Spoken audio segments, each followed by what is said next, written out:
ರಾಜ್ಯ ಸರ್ಕಾರದ ಮಹತ್ವಾಕಾಂಕ್ಷಿಯ 4ನೇ ಗ್ಯಾರಂಟಿಯಾದ ಗೃಹಲಕ್ಷ್ಮಿ ಯೋಜನೆಗೆ ಕಾಂಗ್ರೆಸ್ ನಾಯಕ ಬಟನ್ ಒತ್ತುವ ಮೂಲಕ ಅಧಿಕೃತ ಚಾಲನೆ ನೀಡಿದರು. ಸಾಂಸ್ಕೃತಿಕ ನಗರಿಯ ಮಹಾರಾಜ ಕಾಲೇಜಿನಲ್ಲಿ ನಡೆದ ಬೃಹತ್ ಕಾರ್ಯಕ್ರಮದಲ್ಲಿ ಚೆಕ್ ಮಾದರಿಗೆ ಕಾಂಗ್ರೆಸ್ ನಾಯಕರು ಪುಷ್ಪಾರ್ಚನೆ ಮಾಡಿದರು. ವೇದಿಕೆಯಲ್ಲಿ ಎಐಸಿಸಿ ಅಧ್ಯಕ್ಷ ಮಲ್ಲಿಕಾರ್ಜುನ ಖರ್ಗೆ, ಕೆಸಿ ವೇಣುಗೋಪಾಲ್, ರಣದೀಪ್ ಸುರ್ಜೇವಾಲಾ, ಸಿದ್ದರಾಮಯ್ಯ, ಡಿಕೆ ಶಿವಕುಮಾರ್ ಹಾಗೂ ಸಚಿವೆ ಲಕ್ಷ್ಮೀ ಹೆಬ್ಬಾಳ್ಕರ್ ಸೇರಿದಂತೆ ಹಲವಾರು ಘಟಾನುಘಟಿ ನಾಯಕರು ಭಾಗಿಯಾಗಿದ್ದರು.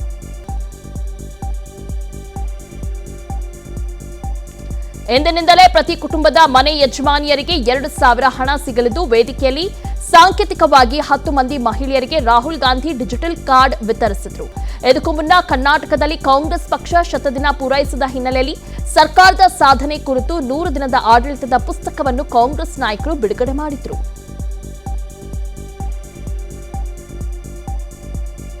ಇನ್ನು ಗೃಹಲಕ್ಷ್ಮಿ ಕಾರ್ಯಕ್ರಮದಲ್ಲಿ ಸಂವಿಧಾನದ ಪೀಠಿಕೆ ಮೊಳಗಿದೆ. ಇನ್ನು ಮೈಸೂರಿನಲ್ಲಿ ನಡೆದ ಕಾರ್ಯಕ್ರಮದಲ್ಲಿ ಸಂವಿಧಾನದ ಪೀಠಿಕೆಯನ್ನು ಸಚಿವ ಎಚ್.ಸಿ. ಮಹದೇವಪ್ಪ ಬೋಧನೆ ಮಾಡಿದರು. CM Siddaramaiah, DCM DK Shivakumar, Rahul Gandhi, Mallikarjun Kharge ಸೇರಿದಂತೆ ಹಲವು ನಾಯಕರು ಸಂವಿಧಾನ ಪ್ರಸ್ತಾವನೆ ಪಠಿಸಿದರು. ಜೊತೆಗೆ ರಾಜ್ಯಾದ್ಯಂತ ಸಂವಿಧಾನದ ಪೀಠಿಕೆ ಬೋಧನೆಗೂ ಸೂಚನೆ ನೀಡಿದರು. ಸರ್ಕಾರ ಬಂದ 100 ದಿನ ಆಯಿತು, ನಾವು ನುಡಿದಂತೆ ನಡೆಯುತ್ತಿದ್ದೇವೆ, 100 ದಿನದಲ್ಲಿ 4 ಗ್ಯಾರಂಟಿ ಜಾರಿ ಮಾಡಿದ್ದೇವೆ ಅಂತ ಡಿಸಿಎಂ ಡಿಕೆ ಶಿವಕುಮಾರ್ ಹೇಳಿದ್ದಾರೆ. ಮೈಸೂರಿನಲ್ಲಿ ಮಾತನಾಡಿದ ಅವರು, ನಾವು ಪವಿತ್ರವಾದ ಕಾರ್ಯವನ್ನ ಮಾಡುತ್ತಿದ್ದೇವೆ. 1,10,00,000 ಮಹಿಳೆಯರಿಗೆ ಗೃಹಲಕ್ಷ್ಮಿ ಯೋಜನೆ ಸಿಗುತ್ತಿದೆ. ರಾಜ್ಯದ ಕೋಟ್ಯಾಂತರ ಜನತೆಗೆ ಗೃಹಜ್ಯೋತಿ ಲಾಭ ಸಿಗುತ್ತಿದೆ ಎಂದರು. ಭಾರತ್ ಜೋಡೋ ವೇಳೆ ರಾಹುಲ್ ಜನರ ಸಮಸ್ಯೆ ಗಮನಿಸಿ ಅದಕ್ಕೆ ಪರಿಹಾರ ಕಂಡುಕೊಳ್ಳುವಂತೆ ನಮಗೆ ಕಿವಿಮಾತು ಹೇಳಿದರು ಎಂದು ಡಿಕೆಶಿ ಹೇಳಿದರು. ಇಡೀ ದೇಶದಲ್ಲಿ ಒಂದು ಬದಲಾವಣೆಯ ಗಾಳಿ ಪ್ರಾರಂಭವಾಗಿದೆ. ನಮ್ಮ ನಾಯಕರಾದಂತಹ ಶ್ರೀ ರಾಹುಲ್ ಗಾಂಧಿ ಅವರು ಇದೇ ಭೂಮಿ ಮೇಲೆ ಭಾರತ್ ಜೋಡೋ ಯಾತ್ರೆಯನ್ನ ಚಾಮರಾಜನಗರದಿಂದ ಪ್ರಾರಂಭ ಮಾಡಿ ಚುನಾವಣಾ ಮುಂಚಿತವಾಗಿ ಬಳ್ಳಾರಿ ಮುಖಾಂತರ, ಚಿತ್ರದುರ್ಗ ಮುಖಾಂತರ, ರಾಯಚೂರು ಮುಖಾಂತರ ಹೆಜ್ಜೆಯನ್ನ 510 ಕಿಲೋಮೀಟರ್ನ ಹಾಕಿದ್ರು. ಇಡೀ ದೇಶದ ಉದ್ದಗಲಕ್ಕೂ ಕೂಡ ತಾವೆಲ್ಲ ವೀಕ್ಷಣೆ ಮಾಡಿದ್ರಿ. ಕರ್ನಾಟಕದ ಪ್ರತಿಯೊಂದು ಮೂಲೆಯಿಂದ ಬಂದು ತಾವೆಲ್ಲ ಪಾಲ್ಗೊಂಡ್ರಿ.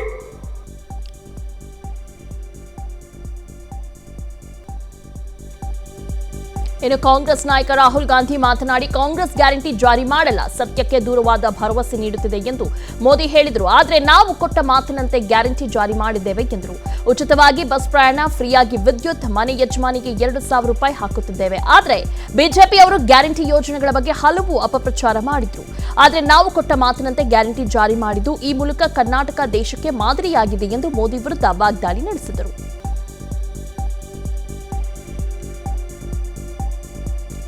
ಕೇಂದ್ರ ಸರ್ಕಾರ ಶ್ರೀಮಂತರ ಪರವಾಗಿ ಕೆಲಸ ಮಾಡ್ತಿದೆ ಅಂತ ಪ್ರಧಾನಿ ನರೇಂದ್ರ ಮೋದಿ ವಿರುದ್ಧ ರಾಹುಲ್ ಗಾಂಧಿ ಗುಡುಗಿದ್ದಾರೆ. ಮೋದಿ ಸರ್ಕಾರ ಕೋಟ್ಯಾಧಿಪತಿಗಳಿಗೆ ಸಹಾಯ ಮಾಡುತ್ತಿದೆ. ಕೇಂದ್ರದಿಂದ 2-3 ಮಂದಿಗೆ ಮಾತ್ರ ಲಾಭವಾಗುತ್ತಿದೆ. ಕೆಲವರನ್ನ ಮಾತ್ರ ಕೇಂದ್ರ ಸರ್ಕಾರ ಶ್ರೀಮಂತರನ್ನಾಗಿಸಿದೆ. ಆದರೆ ನಾವು ಜಾತಿ ಧರ್ಮ ನೋಡದೆ ಯೋಜನೆ ಕೊಡ್ತಿದ್ದೇವೆ. ಎಲ್ಲರನ್ನೂ ನಾವು ಒಗ್ಗೂಡಿಸಿಕೊಂಡು ಮುನ್ನಡೆಯುತ್ತೇವೆ ಅಂತ ರಾಹುಲ್ ತಿಳಿಸಿದರು.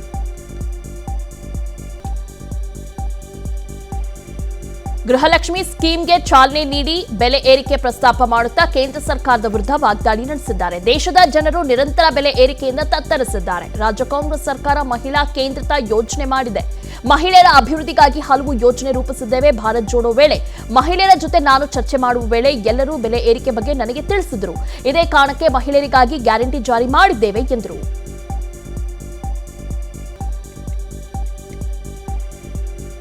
यात्रा में हजारों महिलाओं से मैं मिला.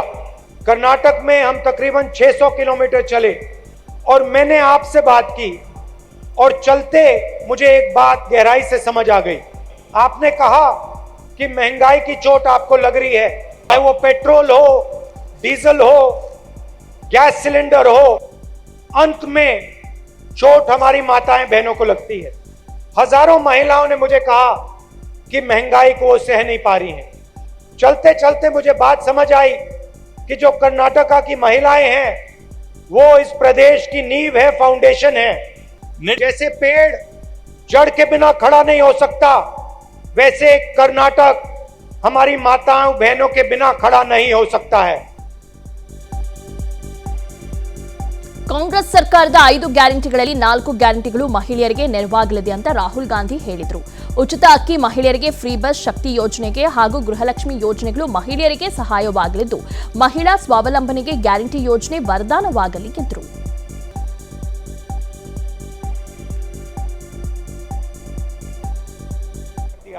मगर मैं आज स्टेज से फिर दोहराना चाहता हूं कि कर्नाटक की जो महिलाएं हैं, माताएं हैं, बहनें हैं, इस स्टेट की जो भी सफलताएं हैं वो आपकी सफलताएं हैं. इस स्टेट ने जो भी पिछले 70 साल में किया है वो आपने किया है. और हमारे लायक कोई भी काम हो, चाहे मैं हूं, चाहे सिद्धरमैया जी हो, चाहे खारगे जी हो, कांग्रेस के सब नेता हो, जब भी आप चाहें आप हमें बताइए. हम आपको झूठे वायदे नहीं करेंगे. अगर हम नहीं कर सकते तो हम सीधा बता देंगे कि ये नहीं किया जा सकता. अगर किया जा सकता है तो हम करके दिखा देंगे. ಗೃಹಲಕ್ಷ್ಮಿ ಯೋಜನೆ ಜಾರಿ ಮಾಡಿದ ಬಳಿಕ ಸಿಎಂ ಸಿದ್ದರಾಮಯ್ಯ ಭಾಷಣ ಮಾಡಿದರು. 5 ಗ್ಯಾರಂಟಿ ಜಾರಿ ಸಾಧ್ಯವಿಲ್ಲ ಎಂದು ಬಿಜೆಪಿ ಜೆಡಿಎಸ್ ಹೇಳಿತು. ಮೋದಿ ಅವರೇ ಗ್ಯಾರಂಟಿ ಜಾರಿ ಅಸಾಧ್ಯ ಎಂದು ಹೇಳಿದರು. ಗ್ಯಾರಂಟಿ ಜಾರಿಯಾದರೆ ಆರ್ಥಿಕವಾಗಿ ದಿವಾಳಿ ಆಗುತ್ತೆ ಎಂದಿದ್ದರು. ಈಗ ಮೋದಿ ಅವರಿಗೆ ಹೇಳುತ್ತಿದ್ದೇನೆ, ಗ್ಯಾರಂಟಿ ಜಾರಿಯಾಗಿದೆ. ನಾವು 4 ಗ್ಯಾರಂಟಿಗಳನ್ನು ಜಾರಿ ಮಾಡಿದ್ದೇವೆ. ಕರ್ನಾಟಕ ರಾಜ್ಯ ದಿವಾಳಿ ಆಗಲ್ಲ ಅಂತ ಪ್ರಧಾನಿಗೆ ಮೋದಿ ಸಿಎಂ ಸಿದ್ದರಾಮಯ್ಯ ತಿರುಗೇಟು ನೀಡಿದ್ದಾರೆ. ನಮಗೆ ಹೇಳ್ತಾ ಇದ್ರು, ಈ 5 ಗ್ಯಾರಂಟಿಗಳನ್ನ ಈಡೇರಿಸಲಿಕ್ಕೆ ಸಾಧ್ಯ ಆಗಲ್ಲ ಅಂತೇಳಿ ಬಿಜೆಪಿಯವರು, ಜೆಡಿಎಸ್ನವರು ಹೇಳ್ತಾ ಇದ್ರು.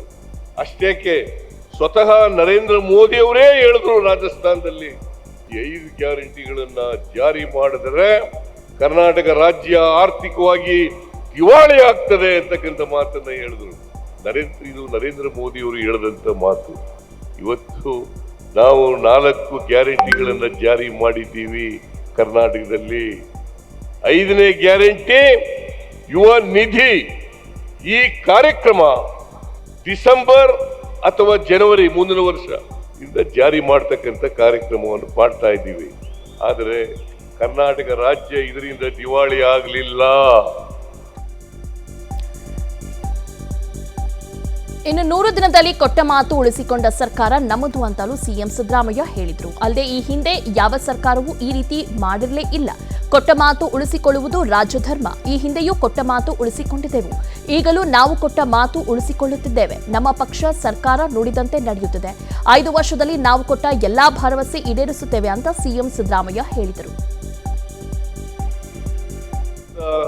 ಹಿಂದೆ ಯಾವ ಸರ್ಕಾರರು ಕೂಡ 100 ದಿನಗಳಲ್ಲಿ ಕೊಟ್ಟ ಮಾತಿನಂತೆ ನಡ್ಕೊಂಡಿದ್ದಂತ ಸರ್ಕಾರ ಇರಲಿಲ್ಲ ಅಂತ ಹೇಳಿದ್ರೆ ಅದು ಅತಿಶಯೋಕ್ತಿ ಆಗಲಾರದು ಅಂತಕ್ಕಂಥ ಭಾವನೆಯನ್ನು ಹೇಳಲಿಕ್ಕೆ ಬಯಸ್ತೀನಿ. ನಾವು ಅನೇಕ ಭರವಸೆಗಳನ್ನ ನಮ್ಮ ಮ್ಯಾನಿಫೆಸ್ಟೋ ಮೂಲಕ ಚುನಾವಣಾ ಸಂದರ್ಭದಲ್ಲಿ ಜನರ ಮುಂದೆ ಇಟ್ಟಿದ್ದು. ಮ್ಯಾನಿಫೆಸ್ಟೋವನ್ನ ಸಮರ್ಪಕವಾಗಿ ಜಾರಿ ಮಾಡಬೇಕಾಗಿರ್ತಕ್ಕಂಥದ್ದು ಯಾವುದೇ ಸರ್ಕಾರದ ರಾಜ್ಯ ಧರ್ಮ ಅಂತಕ್ಕಂಥ ಮಾತನ್ನ ಹೇಳಲಿಕ್ಕೆ ಬಯಸ್ತಾ ಇದ್ದೇನೆ. ನಾವು ಹಿಂದೆನೂ ಕೂಡ 2013ರಿಂದ 2018ರವರೆಗೆ ಇದ್ದಾಗ ಕೊಟ್ಟ ಮಾತಿನಂತೆ ನಡ್ಕೊಂಡಿದ್ದೇವೆ. 165 ಭರವಸೆಗಳಲ್ಲಿ 158 ಭರವಸೆಗಳನ್ನು ನಾವು ಈಡೇರಿಸಿದ್ದೇವೆ ಅಂತಕ್ಕಂಥದನ್ನ ನಮ್ಮ ಒತ್ತಡಕ್ಕೆ ಮಣಿದು ಮೋದಿ ಸಿಲಿಂಡರ್ ಬೆಲೆ ಇಳಿಸಿದ್ದಾರೆ ಅಂತ ಡಿಕೆ ಶಿವಕುಮಾರ್ ಹೇಳಿದ್ದಾರೆ. ಬೆಂಗಳೂರಿನಲ್ಲಿ ಮಾತನಾಡಿದವರು, ಪ್ರಧಾನಿ ಮೋದಿ 200 ರೂಪಾಯಿ ಸಿಲಿಂಡರ್ ಬೆಲೆ ಇಳಿಕೆ ಮಾಡಿದ್ದಾರೆ. ಗ್ಯಾರಂಟಿ ತೋರಿಸಿ ಪ್ರಧಾನಿ ಮೋದಿಗೆ ಡಿಸಿಎಂ ಡಿಕೆಶಿ ಕೌಂಟರ್ ಕೊಟ್ಟಿದ್ದಾರೆ. 500 ರೂಪಾಯಿಗೆ ಗ್ಯಾಸ್ ಸಿಲಿಂಡರ್ ಕೊಡಬೇಕು ಅಂತ ಹೇಳಿದೆವು. ಆ ಒತ್ತಡಕ್ಕೆ ಮಣಿದು ಪ್ರಧಾನಿ ಮೋದಿ ಬೆಲೆ ಇಳಿಸಿದ್ದಾರೆ ಎಂದರು.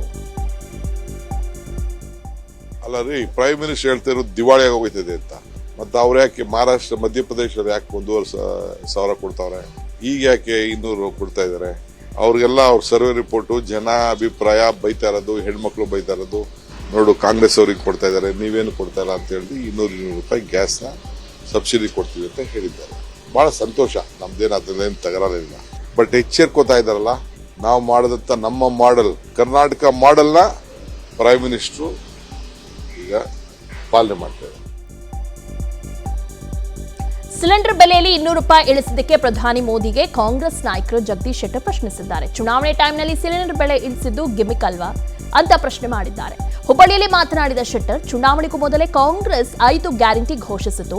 1.20 ಕೋಟಿ ಮಹಿಳೆಯರು ನೋಂದಣಿ ಮಾಡಿಸಿಕೊಂಡಿದ್ದಾರೆ. ಕೇಂದ್ರದ ಫಲಾನುಭವಿಗಳ ಸಮಾವೇಶ ಮಾಡಿದ್ದು ಗಿಮಿಕ್ ಅಲ್ವಾ?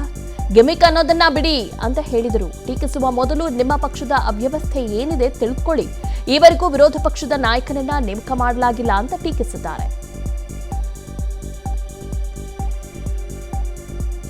ಯಶವಂತಪುರ ಬಿಜೆಪಿ ಶಾಸಕ ಕಾಂಗ್ರೆಸ್ ಗ್ಯಾರಂಟಿ ಯೋಜನೆ ಬಗ್ಗೆ ಪ್ರಚಾರ ಮಾಡಿ ಭಾರಿ ಅಚ್ಚರಿ ಮೂಡಿಸಿದ್ದಾರೆ. ಯಶವಂತಪುರ ಕ್ಷೇತ್ರ ವ್ಯಾಪ್ತಿಯ ರಾಮಹಳ್ಳಿ ಪಂಚಾಯಿತಿ ವ್ಯಾಪ್ತಿಯಲ್ಲಿ ಗೃಹಲಕ್ಷ್ಮಿ ಕಾರ್ಯಕ್ರಮ ನಡೆದಿದ್ದು ಕಾಂಗ್ರೆಸ್ ಸರ್ಕಾರದ ಮಹತ್ವಾಕಾಂಕ್ಷಿ ಯೋಜನೆಗೆ ಶಾಸಕ ಎಸ್ಟಿ ಸೋಮಶೇಖರ್ ಚಾಲನೆ ನೀಡಿದ್ದಾರೆ. ಅಲ್ಲದೆ ಕಾಂಗ್ರೆಸ್ನ ಗ್ಯಾರಂಟಿ ಬಗ್ಗೆ ಜನರಿಗೆ ಮಾಹಿತಿ ನೀಡಿದ್ದಾರೆ. ಹಬ್ಬದ ರೀತಿಯಲ್ಲಿ ಗ್ಯಾರಂಟಿ ಕಾರ್ಯಕ್ರಮ ಮಾಡುತ್ತಿದ್ದೇವೆ, ಸರ್ಕಾರದ ಯೋಜನೆ ಎಲ್ಲಾ ಗೃಹಿಣಿಯರಿಗೆ ತಲುಪಿಸುತ್ತೇನೆ ಅಂತ ಹೇಳಿದ್ದಾರೆ.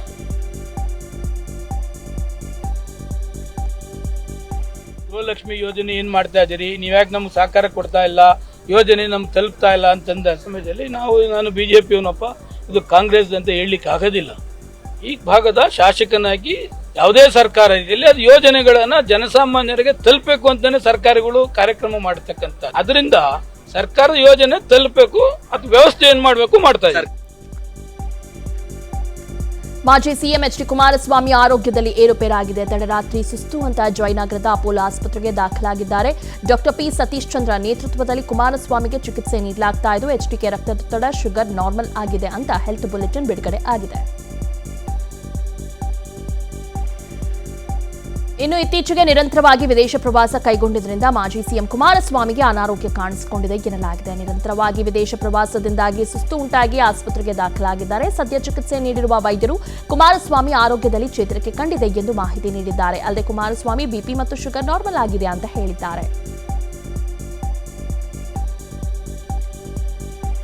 ಕಾವೇರಿ ನೀರು ನಿರ್ವಹಣಾ ಪ್ರಾಧಿಕಾರದ ಆದೇಶದ ಬೆನ್ನಲ್ಲೇ ರಾಜ್ಯ ಸರ್ಕಾರ ಇಂದು ತಮಿಳುನಾಡಿಗೆ ಕೆಆರ್ಎಸ್ ಜಲಾಶಯದಿಂದ 5,000 ಕ್ಯೂಸೆಕ್ ನೀರು ಹರಿಸಿದೆ. ರಾಜ್ಯದ ರೈತರ ಹಿತಾಸಕ್ತಿ ಕಾಯೋದಾಗಿ ಭರವಸೆ ನೀಡಿದ್ದನ್ನು ಮರೆತು ತಮಿಳುನಾಡಿಗೆ ನೀರು ಹರಿಸುತ್ತಿರುವ ಸರ್ಕಾರದ ನಡೆ ಅನ್ನದಾತರನ್ನು ಕೆರಳಿಸಿದೆ.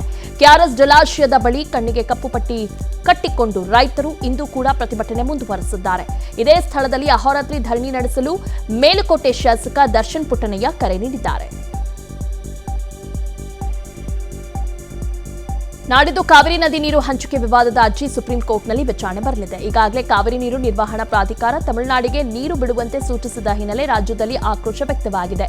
ರಾಜ್ಯದಲ್ಲಿ ಬರದ ಛಾಯೆ ಇರೋದ್ರಿಂದ ಇಲ್ಲಿನ ಜನರಿಗೆ ಸಂಕಷ್ಟ ಎದುರಾಗುವ ಸ್ಥಿತಿ ಎದುರಾಗಿದೆ.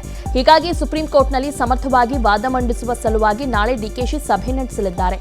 ಮುಂದಿನ ಹೋರಾಟದ ಬಗ್ಗೆ ಚರ್ಚಿಸಲು ನಾಳೆ ದೆಹಲಿಯಲ್ಲಿ ಕಾನೂನು ತಜ್ಞರ ತಂಡದ ಜೊತೆ ಜಲಸಂಪನ್ಮೂಲ ಸಚಿವ ಡಿಕೆ ಶಿವಕುಮಾರ್ ಸಭೆ ನಡೆಸಲಿದ್ದಾರೆ.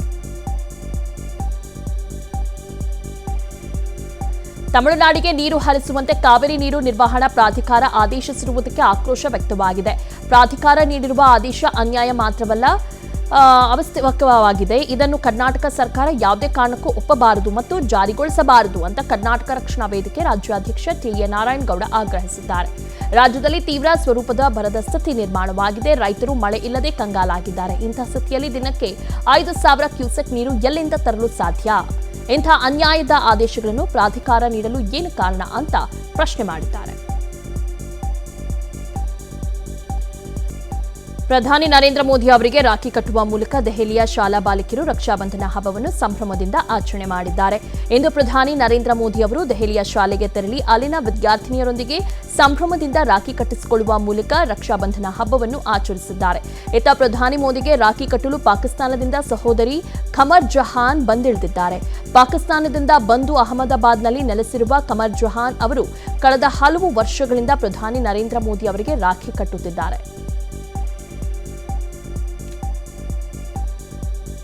ವಿಪಕ್ಷಗಳ ಒಕ್ಕೂಟ ಐಎನ್ಡಿಎದ 3ನೇ ಸುತ್ತಿನ ಸಭೆಗೆ ಅಖಾಡ ಸಜ್ಜಾಗಿದೆ. ಮುಂಬೈನ ಗ್ರ್ಯಾಂಡ್ ಹಯಾತ್ ಹೋಟೆಲ್ನಲ್ಲಿ ನಡೆಯಲಿರುವ 2 ದಿನದ ಸಭೆಯಲ್ಲಿ ಸೀಟು ಹಂಚಿಕೆ ಕುರಿತು ಸಹಮತ ಏರ್ಪಡುವ ಸಾಧ್ಯತೆ ಇದೆ. ಹಾಗೆಯೇ ಒಕ್ಕೂಟದ ಹೊಸ ಲೋಗೋ ಕೂಡ ಅನಾವರಣಗೊಳ್ಳಲಿದೆ ಅಂತ ಕಾಂಗ್ರೆಸ್ ಮೂಲಗಳು ತಿಳಿಸಿವೆ. ಸಭೆಗೆ 1 ದಿನ ಬಾಕಿ ಇರುವಂತೆ ಅರವಿಂದ್ ಕೇಜ್ರಿವಾಲ್ ಅವರೇ ಪ್ರಧಾನಿ ಅಭ್ಯರ್ಥಿಯಾಗಲಿ ಅಂತ ಆಮ್ ಆದ್ಮಿ ಆಗ್ರಹಿಸಿದೆ. ಸೆಪ್ಟೆಂಬರ್ 17ರಂದು ಪ್ರಧಾನಿ ನರೇಂದ್ರ ಮೋದಿ 73ನೇ ಹುಟ್ಟುಹಬ್ಬದ ಅಂಗವಾಗಿ ಬಿಜೆಪಿ ದೇಶಾದ್ಯಂತ ಸೇವಾ ಪಖ್ವಾರ ಕಾರ್ಯಕ್ರಮ ಆಯೋಜಿಸಲಿದೆ. ಸೇವಾ ಪಖ್ವಾರದ ಭಾಗವಾಗಿ 16 ದಿನಗಳ ಕಾರ್ಯಕ್ರಮವನ್ನು ನಡೆಯಲಿದೆ. ಸೆಪ್ಟೆಂಬರ್ 17ರ ಪ್ರಧಾನಿಯವರ ಜನ್ಮದಿನದಂದು ಅಕ್ಟೋಬರ್ 2ರ ಗಾಂಧಿ ಜಯಂತಿಯವರೆಗೆ ಈ ಒಂದು ಕಾರ್ಯಕ್ರಮ ನಡೆಸಲಿದೆ. ಸೇವಾ ಪಖ್ವಾರ ಆಯೋಜನೆಯಲ್ಲಿ ವಿವಿಧ ರೀತಿಯ ಕಾರ್ಯಕ್ರಮಗಳು ನಡೆಯಲಿವೆ. ಎನ್ಡಿಎ ಮತ್ತು ಐಎನ್ಡಿಐ ಮೈತ್ರಿಕೂಟಗಳು ಬಡ ಜನರ ವಿರೋಧಿಗಳು ಅಂತ ಬಿಎಸ್ಪಿ ಪಕ್ಷದ ಅಧ್ಯಕ್ಷೆ ಮಾಯಾವತಿ ವಾಗ್ದಾಳಿ ನಡೆಸಿದ್ದಾರೆ. ನಾವು ಯಾವುದೇ ಮೈತ್ರಿಕೂಟಕ್ಕೆ ಬಿಎಸ್ಪಿ ಸೇರುವುದಿಲ್ಲ ಅಂತ ಮಾಯಾವತಿ ಹೇಳಿದ್ದಾರೆ. ಅಲ್ಲದೆ 2007ರಂತೆ ಬಿಎಸ್ಪಿ ಮುಂಬರುವ ಸಾರ್ವತ್ರಿಕ ಚುನಾವಣೆಗಳು ಮತ್ತು 4 ರಾಜ್ಯಗಳ ವಿಧಾನಸಭಾ ಚುನಾವಣೆಗೆ ಏಕಾಂಗಿಯಾಗಿ ಸ್ಪರ್ಧಿಸಲಿದೆ ಅಂತ ಮಾಯಾವತಿ ಹೇಳಿದ್ದಾರೆ. ಕಳೆದ 1 ವಾರದಿಂದ ಚಂದ್ರನ ಮೇಲ್ಮೈಯಲ್ಲಿ ಸಂಚರಿಸುತ್ತಿರುವ ಪ್ರಜ್ಞಾನ್ ರೋವರ್ ಮತ್ತೊಂದು ಫೋಟೋ ಕಳುಹಿಸಿದೆ. ದಕ್ಷಿಣ ಧ್ರುವದಲ್ಲಿ ಸಾಫ್ಟ್ ಲ್ಯಾಂಡಿಂಗ್ ಮಾಡಿದ ವಿಕ್ರಮ್ ಲ್ಯಾಂಡರ್ನ ಚಿತ್ರವನ್ನು ಕಳುಹಿಸಿದೆ. ಇಸ್ರೋ ಟ್ವೀಟ್ ಮಾಡಿ ರೋವರ್ ಕ್ಯಾಮೆರಾದಿಂದ ಲ್ಯಾಂಡರ್ ಚಿತ್ರವನ್ನು ಕಳುಹಿಸಿದ್ದು, ಇಸ್ರೋ ವಿಜ್ಞಾನಿಗಳು ಟ್ವಿಟರ್ನಲ್ಲಿ ಫೋಟೋವನ್ನು ಹಂಚಿಕೊಂಡಿದ್ದಾರೆ.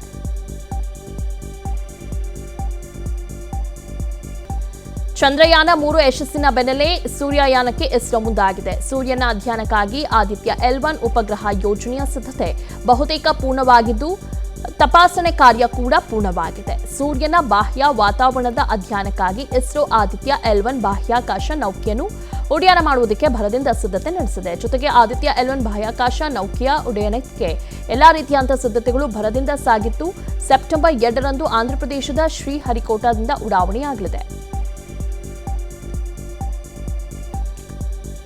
ವಿಶ್ವಕಪ್ ಚೆಸ್ ಟೂರ್ನಿಯಲ್ಲಿ ರೋಚಕವಾಗಿ ಕಾದಾಡಿ ಕೊನೆಯ ಹಂತದಲ್ಲಿ ಸೋಲನ್ನು ಕಂಡ ಭಾರತೀಯ ಗ್ರ್ಯಾಂಡ್ ಮಾಸ್ಟರ್ ಪ್ರಜ್ಞಾನಂದ ಇಂದು ತವರು ತಮಿಳುನಾಡಿಗೆ ಆಗಮಿಸಿದರು.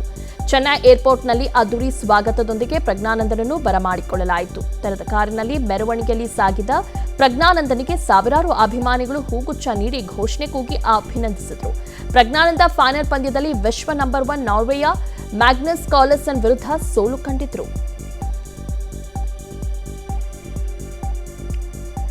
ದೇಶಾದ್ಯಂತ ರಾಖಿ ಹಬ್ಬದ ಸಂಭ್ರಮ ಜೋರಾಗಿದೆ. ಜಮ್ಮು ಕಾಶ್ಮೀರದ ಸಾಂಬಾದಲ್ಲಿ ಶಾಲಾ ಬಾಲಕಿಯರು ಸಿಆರ್ಪಿಎಫ್ ಯೋಧರಿಗೆ ರಾಖಿ ಕಟ್ಟಿ ರಕ್ಷಾಬಂಧನ ಆಚರಿಸಿಕೊಂಡಿದ್ದಾರೆ. ಶಾಲಾ ಮಕ್ಕಳು ಯೋಧರಿಗೆ ರಾಖಿ ಕಟ್ಟಿ ಸಿಹಿ ಹಂಚಿ ಸಂಭ್ರಮಿಸಿದ್ದಾರೆ. ಇತ್ತ ಛತ್ತೀಸ್ಗಢದ ಸುಕ್ಮಾ ಜಿಲ್ಲೆಯಲ್ಲಿ ಸಾಲುಗಟ್ಟಿ ಬಂದ ಮಹಿಳೆಯರು ಸಿಆರ್ಪಿಎಫ್ ಯೋಧರ ಕೈಗೆ ರಾಖಿ ಕಟ್ಟುವ ಮೂಲಕ ಸಹೋದರತ್ವವನ್ನು ಜಗತ್ತಿಗೆ ಸಾರಿದ್ದಾರೆ. ಮಧ್ಯಪ್ರದೇಶದ ದೇವಸ್ ಜಿಲ್ಲೆಯಲ್ಲಿ ಕಾಯಿಲೆಯಿಂದ ಬಳಲುತ್ತಿರುವ ಚಿರತೆಯೊಂದಿಗೆ ಜನರು ನಡೆದುಕೊಂಡು ಬರುತ್ತಿರುವ ವಿಡಿಯೋವೊಂದು ಸಾಮಾಜಿಕ ಜಾಲತಾಣದಲ್ಲಿ ವೈರಲ್ ಆಗಿದೆ. ಚಿರತೆ ಕಾಯಿಲೆಯಿಂದ ಬಳಲುತ್ತಿರುವಂತೆ ಕಂಡುಬಂದಿದ್ದು, ಜನರು ಚಿರತೆಯೊಂದಿಗೆ ಸೆಲ್ಫಿ ಕ್ಲಿಕ್ಕಿಸಿಕೊಂಡಿದ್ದಾರೆ. ಚಿರತೆ ಸುಸ್ತಾಗಿರುವುದನ್ನು ಕಂಡು ಸ್ಥಳೀಯರು ಅರಣ್ಯ ಸಿಬ್ಬಂದಿಗಳಿಗೆ ತಿಳಿಸಿದ್ದು, ಅರಣ್ಯ ಸಿಬ್ಬಂದಿ ಚಿರತೆಯನ್ನ ಭೋಪಾಲ್ ಆಸ್ಪತ್ರೆಗೆ ದಾಖಲಿಸಿ ಚಿಕಿತ್ಸೆ ನೀಡಲಾಗಿದೆ.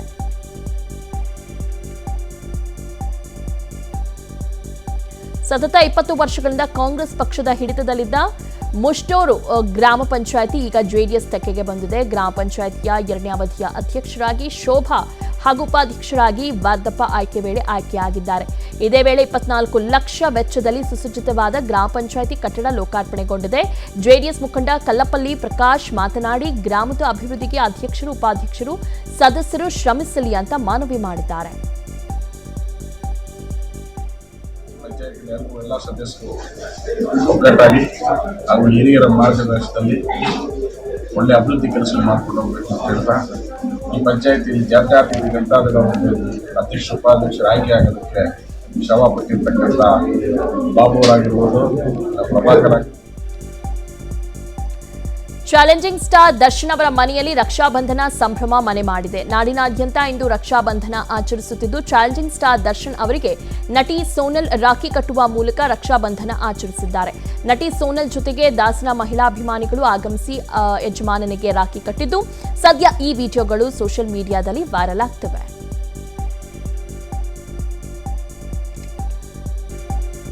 ನರೇಂದ್ರ ಬಾಬು ನಿರ್ದೇಶನದಲ್ಲಿ ಕಿಶೋರ್ ಕುಮಾರ್ ಅವರ ನಿರ್ಮಾಣ ಸಾಧ್ಯತೆಯಲ್ಲಿ ಮೂಡಿಬಂದಿರುವ ಅಕ್ಷರ ಸಿನಿಮಾದ ಟೀಸರ್ ರಿಲೀಸ್ ಆಗಿದೆ. ಭವನ್ ಚಂದ್ರ, ರಮೇಶ್ ಪಂಡಿತ್ ಮುಖ್ಯ ಭೂಮಿಕೆಯಲ್ಲಿ ನಟಿಸುತ್ತಿದ್ದಾರೆ. ಟೀಸರ್ ಮೂಲಕ ಅಕ್ಷರ ಸಿನಿಮಾ ಸಿನಿ ಪ್ರೇಕ್ಷಕರ ಗಮನ ಸೆಳೆದಿದೆ.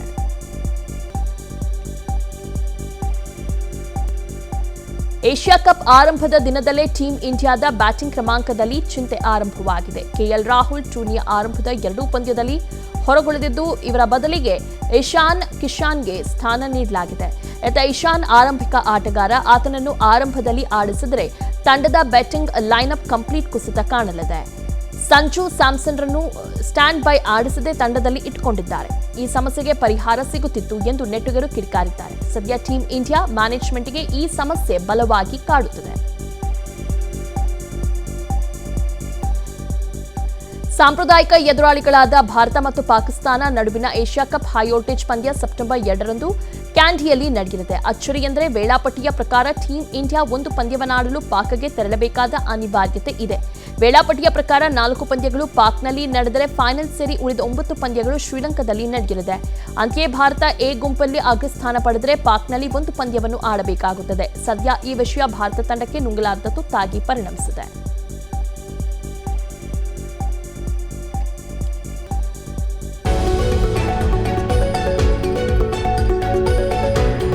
ಕ್ಷಣದ ಸುದ್ದಿಗಳಿಗಾಗಿ ವಿಸ್ತಾರ ನ್ಯೂಸ್ ಆಪ್ ಡೌನ್ಲೋಡ್ ಮಾಡಿ.